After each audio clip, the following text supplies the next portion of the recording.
आता बघूया टॉप 9 मोठ्या बातम्या। नासाचे आर्टेमिस 2 हे मिशन यशस्वी, तर चंद्राच्या कक्षेत गेलेले नासाचे 4 अंतराळवीर पृथ्वीवर सुरक्षित परतले। पॅसिफिक महासागरामध्ये ओरियन कॅप्सूल यशस्वीरित्या उतरलं। नांदेडसह परभणी आणि हिंगोलीमध्ये भूकंपाचे धक्के। 4.7 रिश्टर स्केल इतकी भूकंपाची तीव्रता। हिंगोली जिल्ह्यातील पांगरा भूकंपाचं केंद्र असल्याची माहिती।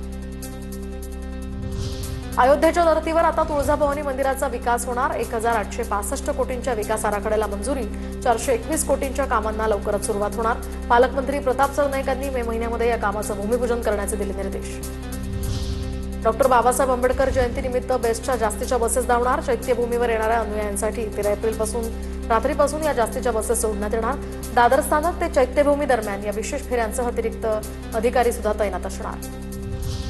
राज्यात उन्हाचा कडाका वाढणार। पश्चिमी विक्षोभ ओसरल्यामुळे आता पुढील 5 दिवसात तापमानात मोठी वाढ होण्याचा अंदाज। एप्रिलच्या अखेरीस पारा 40 अंशांच्या पार जाण्याची शक्यता। महात्मा ज्योतिबा फुलेंची आज 200वी जयंती, तर संसद भवन परिसरामध्ये राष्ट्रपतींचं पंतप्रधान मोदी आणि राहुल गांधींकडून फुलेंच्या स्मृतीस अभिवादन। अभिवादनानंतर मोदी आणि राहुल गांधींमध्ये संवाद। बोरिवली पश्चिममध्ये नाला साफसफाईमध्ये मोठा गैरप्रकार उघड, तर रात्री नाल्यात दगडमाती टाकून दिवसा गाळ काढल्याचा प्रकार। कंत्राटदाराकडून पालिकेची फसवणूक। गोराई रोडवरील या घटनेचा व्हिडिओ समोर।